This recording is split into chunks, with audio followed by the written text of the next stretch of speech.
She didn't recognize the woman at first, just another polite customer with kind eyes. But when the waitress opened the checkbook and saw the name Jasmine Crockett and what she'd written, she broke down right there on the floor. The lunch crowd was long gone, and the dinner rush hadn't quite started yet, which meant for a brief window the place fell into that strange middle ground where the clinking of forks and low chatter gave way to a dragging silence. Kaylin wiped the edge of the counter with a rag. That had seen better days. Her name tag sat slightly crooked, and her white sneakers, once bright, were now smudged with months of double shifts and forgotten breaks. She'd been at Bill's roadside diner off Highway 290 in Brentham, Texas, for almost 4 years. It wasn't glamorous, but it paid the bills most days. She kept her head down, kept her hands moving, and tried not to think too hard about the bills stacking up, about her mom's hospital visits, about the fact that she hadn't sat down for a proper meal in 2 days. That Thursday had been dragging. One of the fry cooks called out sick. 2 tables walked out without tipping, and the coffee machine kept spitting grounds into the pot like it was doing it on purpose. Kaylin had been up since 5 a.m. and was now riding the edge of that fragile line between functioning and barely holding it together. "Hey, table 7, just sat down," Rosa called out, pointing behind her. Kaylin didn't even look up at first, just scribbled the ticket number onto her notepad and walked over, apron tied tight, eyes half dead. She expected a couple, maybe a trucker. Instead, it was just one woman alone. The woman looked to be in her late 30s, maybe early 40s. Her hair was pulled back into a soft twist, no makeup, no jewelry, just a green blouse and faded jeans. She had this calm, unbothered presence, didn't check her phone, didn't look rushed, just sat quietly, hands folded, eyes gently scanning the menu. "Evening," Kaylin said, slipping the notepad from her apron. "What can I get started for you?" The woman smiled. "Just coffee and the chicken fried steak, please. Extra gravy, if that's okay." Kaylin jotted it down, gave a polite nod, and turned to walk back, but paused when she heard the woman say, "Take your time, by the way, no rush. I'm just here to breathe." Something about that sentence stuck with her. "I'm just here to breathe, not complain, not sigh, not demand extra ketchup or grill her about gluten. Just breathe." She served the meal. About 15 minutes later, the woman thanked her, never once asking for a refill or a side plate or even glancing around. Impatiently, like most solo diners, she ate slow, like someone who wasn't in a hurry to be anywhere else. Kaylin kept peeking over, partly out of habit, partly out of curiosity. The woman had a strange comfort about her, familiar somehow, though Kaylin couldn't place from where. It didn't really matter, though. Her feet ached, her head was buzzing, and she still had 2 hours left on the clock. When the woman finally asked for the check, Callum brought it over, slid it onto the table with her usual tired half smile, and walked away before the awkward moment where people fumble for cash or stare awkwardly into space, pretending they don't notice you waiting for a tip. She returned to table 7. 5 minutes later, the woman was gone, but the check folder was still there. Kaylin picked it up, assuming maybe the woman had gone to the bathroom or to her car. She opened it out of habit, ready to tuck the receipt and count the tip. Instead, there was a folded piece of paper inside, not a receipt, not cash, a note. She looked around, no sign of the woman, just the note neatly placed, tucked between the leather folds like it was waiting to be found. Her fingers hesitated over it for a second. Something felt different. She unfolded the paper. 4 lines handwritten in smooth black ink and a signature at the bottom. "I know what you did. You think no one saw, but someone did. It changed more than you'll ever know. Jasmine Crockett." The pen slipped from her hand and hit the floor with a dull clink. That name, she'd heard that name before. Her stomach turned, not from fear, but from recognition, but she couldn't remember where or when. Not yet, but something about that name started pulling at old memories, like a thread on a sweater you should have. Left alone, Kaylin stared at the paper as if it had started breathing. The handwriting was delicate but deliberate, someone who didn't rush their words, but it wasn't the penmanship or even the message that shook her. It was how those words felt, like they had been peeled out of a corner of her life. She had tried to forget. "I know what you did." Her fingers trembled slightly as she read it again, slower this time. The lines weren't threatening, they didn't accuse. If anything, they felt grateful, personal, private. And then there was that name, Jasmine Crockett. It wasn't just familiar. It echoed. She pulled out her phone, fingers clumsy and unsteady, and typed the name into Google. Dozens of headlines popped up almost instantly. Congresswoman Jasmine Crockett addresses youth homelessness in Texas. Rising political star speaks on mental health support for low-income communities. Crockett calls for reinvestment in rural public health. Kaylin's breath caught. A congresswoman, that quiet woman with the green blouse and soft voice. No security, no fuss, just her sitting at table 7 asking for Extra gravy like anyone else.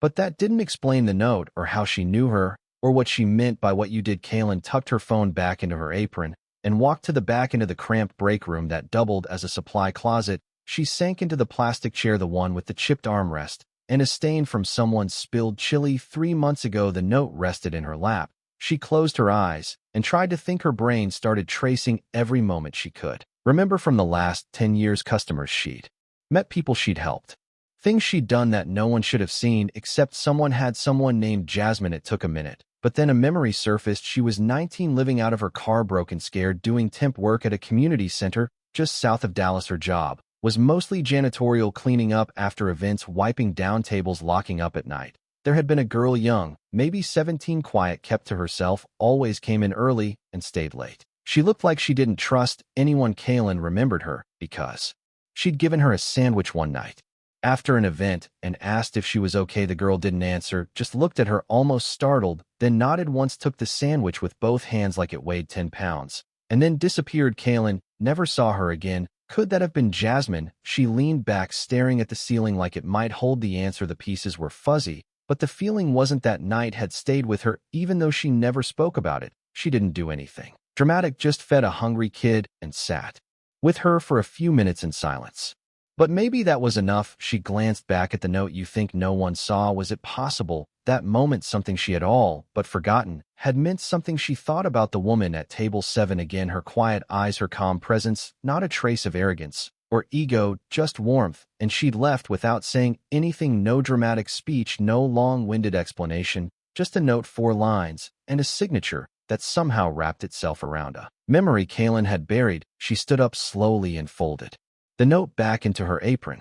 She wasn't crying, not really, but her face felt hot, her throat tight. There was something about being seen, really seen, that tore open a part of you didn't even know was still closed. And for Kaylin, that moment wasn't just unexpected, it was long overdue, but she still didn't understand how Jasmine had recognized her, or why. Now back on the floor, Kaylin kept moving. Orders still had to be taken, plates cleared, coffee poured, but her body worked on autopilot while her mind stayed stuck on that name. Jasmine Crockett, a teenage girl with weary eyes and a sandwich in her hands, now a woman signing legislation and speaking to crowds. What were the odds between wiping down table 12 and refilling ketchup bottles? She managed to sneak glances at her phone. Jasmine's face was everywhere: C-SPAN clips, news interviews, community photos. Her expression changed slightly depending on the setting, but the eyes still the same, still quiet, still sharp. Kaylin clicked on a video from a recent town hall meeting in Austin. Jasmine stood at a podium, hands clasped, lightly talking about food insecurity and forgotten towns. Her tone was calm but firm, the way people speak when they've already lived the problem they're trying to fix. Kaylin's stomach flipped when Jasmine paused mid-sentence, looked out at the crowd, and said, "Sometimes the biggest change in your life starts with the smallest kindness, a stranger noticing you exist." She stared at the screen, couldn't move. How many times had she felt invisible, like a ghost walking through her own life, taking care of everyone but herself, and now someone who had once been just a quiet girl in the corner of a rec center was out there changing laws. And remembered her. It didn't make sense unless she opened the diner's back office. When Rosa went out for a smoke break, the manager, Keith, was busy counting the register and didn't even glance up. Kaylin slipped behind the desk and pulled up YouTube on the desktop computer. She searched for Jasmine Crockett interview, plus early life. The results were overwhelming, but one interview stood out: a sit-down with a local Texas station. It was from last year. Kaylin clicked. Jasmine sat on a worn leather couch, framed by bookshelves and houseplants. The host asked, "Was there a moment when things started to shift for you, when you felt seen?" Jasmine took a breath. "There was. I don't talk about it often. I was going through something hard, homelessness, to be honest. I was couch hopping, hungry, tired,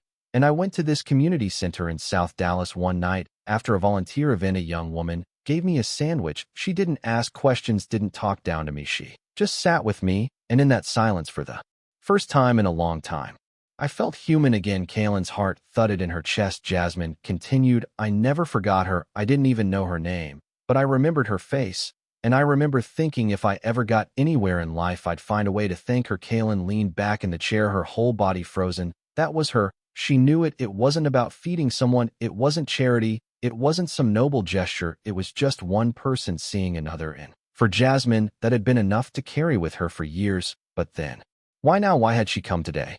Why this diner in this small town Brenham wasn't exactly on the political map. Kaylin stepped outside for air. The breeze carried the scent of fried food and the sound of trucks rolling past, but all she could think about was that moment, that tiny forgettable Tuesday night years ago had never really left Jasmine, and Jasmine had never really left it behind. Either it wasn't coincidence, it couldn't be Jasmine Crockett hadn't stumbled into the diner she'd come on purpose, but for what? A thank you, a favor, or something deeper.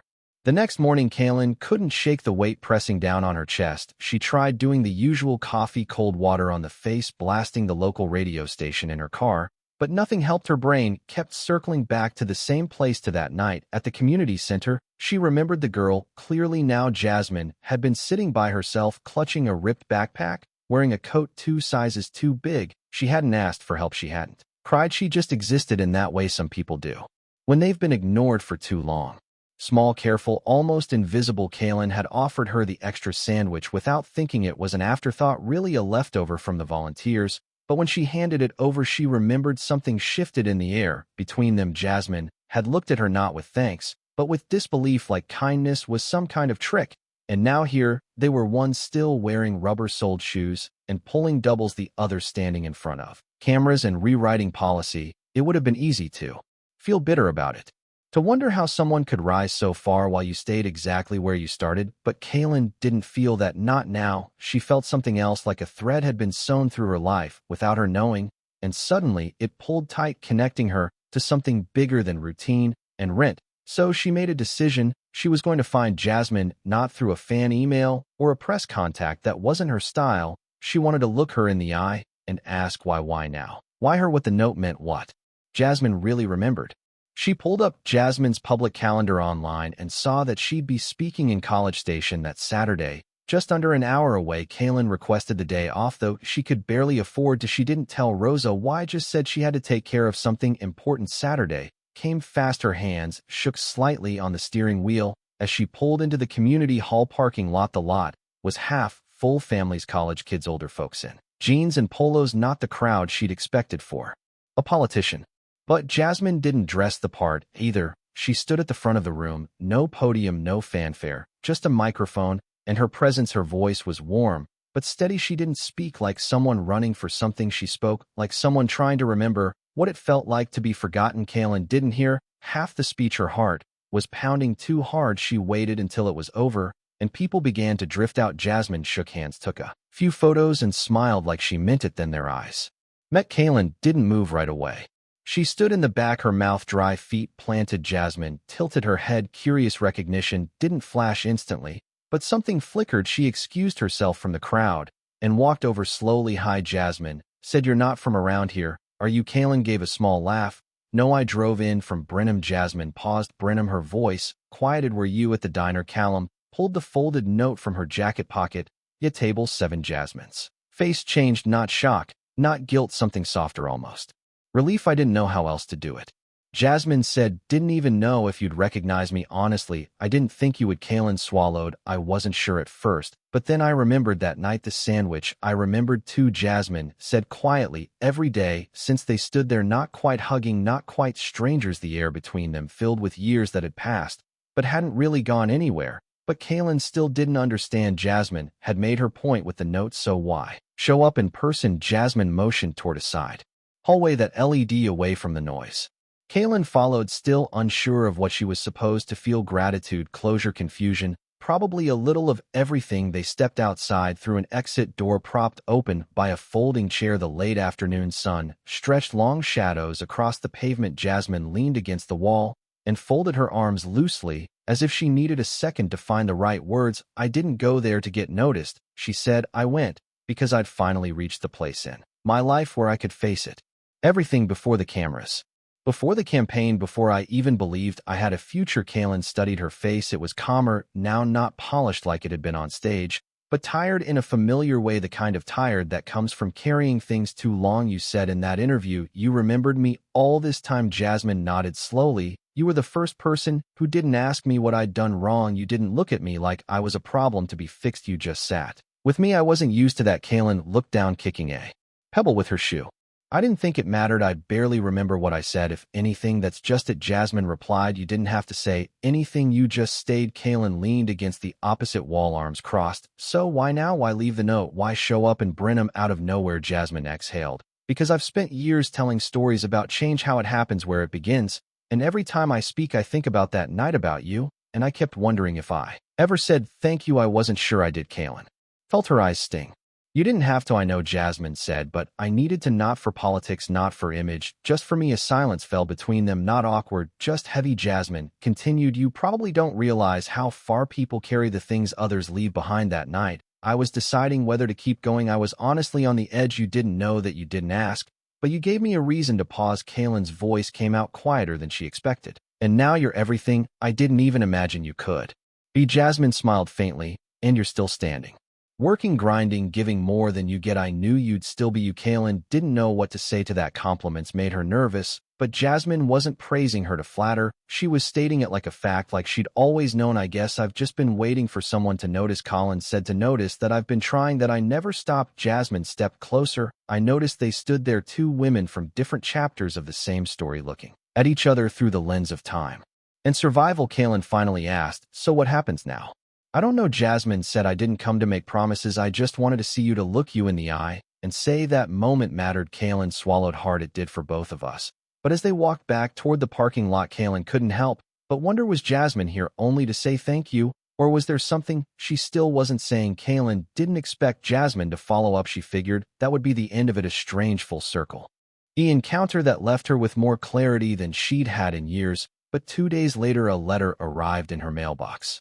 Real paper, hand addressed, no fancy logo or government seal. Inside, a note, not typed, not printed, written in the same careful handwriting as the one at the diner. You gave me something I didn't even realize I needed: permission to be seen without being judged. You didn't ask my name, my past, or my story. You didn't need to. You just gave what you had: a sandwich, a chair, a moment. It sounds small, but to someone drowning, that's everything. I didn't want to walk away from that diner without leaving a piece of that truth behind.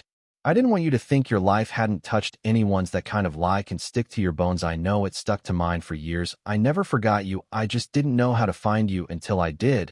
And now that I have, I want to tell you something simple. You changed the course of a life. And that life has gone on to try and do the same. No signature this time, just a card tucked inside the envelope. On one side, the name of an organization Jasmine had founded, the Pause Project, focused on small-scale immediate outreach to people facing crisis situations. On the other side, a short invitation: if you ever want to be part of something bigger, something that helps people the same way you help me, this is a start. No pressure, just an open door. Kaylin read the letter 3 times, then she folded it neatly and put it in her bag, not because she was ready to act on it right away, but because something about it felt like it needed to stay close. That night, the diner was slow. The tables were mostly empty, and the jukebox played a scratchy country ballad no one had asked for. She stood by the soda machine, staring out the window into the parking lot where an old Chevy idled in the corner, and thought about her life. For so long it had felt like survival: wake up, work, count tips, try again. But now there was something else, a shift, a crack in the routine, just wide enough to let something new grow through it. Rosa walked by, balancing 2 mugs of coffee. You okay? You've been real quiet today. Kaylin smiled, a little unsure. Yeah, just thinking. Rosa raised an eyebrow. You thinking dangerous? Kaylin laughed under her breath. Yeah, well, maybe it's time I started later. As she rolled silverware and wiped down tables, she couldn't help but wonder about all the people who passed through without saying a word. How many were drowning quietly? How many were one moment away from giving up? And how many Kaylins were out there giving without knowing they were saving someone? She pulled out the letter again at the end of her shift and reread the final line: no pressure, just an open door. She tucked it away and clocked out, stepped into the night air. Something in her posture had changed. Not dramatically, but enough. But even with that clarity, Kaylin wasn't sure if she was ready to walk through that door, or if Jasmine's visit was only the beginning of something far more personal. It was Rosa who posted the story. First, she'd overheard just enough of Kaylin's side of the conversation on the phone the night after the letter arrived. Then she'd seen the card, asked a few questions, pressed a little harder than usual, and when Kaylin finally gave in and told her everything about the girl from years ago, the note, the diner, the follow-up, Rosa's mouth dropped open. Girl, she said, waving her phone, you don't get to keep that to yourself. People need to hear this. Kaylin had shrugged, not convinced. It's just a story. Exactly, Rosa replied. And the world is starving for a real one. She was right. By the following week, a local reporter picked up the thread from Rosa's post. The diner's name was in the headline, but it was Kaylin's words that carried the weight. The article didn't romanticize it. No teary music, no flashy angles, just the truth. A waitress. A note, a memory, and a moment that stuck. Then the phones at the diner started ringing. First, it was a local radio station, then a regional podcast, then somehow a national news outlet asking for a comment. Kaylin said no to all of it. She didn't want to be famous. She didn't want the likes or the shares or the noise. She just wanted people to understand one thing, that you never really know the value of the smallest thing you give. It wasn't about Jasmine Crockett's title. It wasn't about going viral. It was about what it meant when one person saw another clearly on the worst day of their life and made space for them. Weeks passed, and the buzz died down. The crowds left the diner alone. Kaylin got back to work, but something inside her had changed for good. She started bringing sandwiches to the corner lot every Thursday, where a handful of people waited under the gas station overhang, not to preach, not to make a point, just to show up. Some nights, she'd go home and replay Jasmine's words. You gave me a reason to pause. At first, she doubted whether that had really mattered. But now, watching strangers take food with that same cautious disbelief Jasmine once had, she knew it mattered. Everything did. And one night, long after closing, she sat on the back steps of the diner with Rosa, the stars stretching out overhead, and said, "I think I'm going to call the number." Rosa lit a cigarette. The pause project. Kaylin nodded. "Yeah, I don't know what I can offer, but maybe I'm not supposed to know yet." Rosa took a long drag, then smiled. "Well, if they're lucky, they'll get the version of you who still brings gum to the overnight crew. That one's a keeper." They laughed, and for the first time in years, Kaylin didn't feel tired all the way down to her bones. She felt awake. She didn't know what would come next. Maybe she'd join the project, maybe she'd help build something, or maybe she'd stay right here, giving people reasons to breathe, one coffee refill, one sandwich, one soft word at a time. Because the real story wasn't that a congresswoman walked into a diner, it was that someone once stopped long enough to sit next to a stranger who needed saving and never even realized that in doing so, she'd saved herself too. So if you're watching this and wondering whether what you do matters, it does. It always has. Even if no one says thank you, even if they walk away and never look back, somewhere out there someone remembers you, and they're still carrying that moment with them. If this story meant something to you or reminded you of a time someone showed up when you needed it most, don't let it stop with you. Share it, talk about it, pass it on. And if you're still standing still, trying still, showing up for others, don't stop now. Subscribe to the channel for more stories that remind us who we are when we're at our best. You might have thought that the small things you do don't really make a difference. A simple question, an extra meal, a quiet moment spent beside someone. But the story of Kaylin and Jasmine proves that the smallest acts can change a life. If you're tired, struggling to keep going, and wondering if your quiet efforts matter, the answer is yes. You don't need to be famous or in the spotlight. You just need to be present. Truly, without judgment. Believe that your kindness, no matter how small, leaves a mark. Remember that someone out there may still carry a memory of you, even if you don't realize it. And if you have ever been helped by someone, even in a brief moment, pay it forward. This is how we heal the world, from one person to another, one step at a time. You don't have to do something grand. You just have to keep going. As Jasmine said, sometimes the biggest change in your life starts with the smallest kindness, when a stranger notices you exist. So if this story touched you, don't keep it to yourself. Share it. Send it to someone you once knew or forgot. Be the person who makes someone else feel seen, heard, and worthy of continuing. The world needs more people like Kaylin, and maybe you are one of them.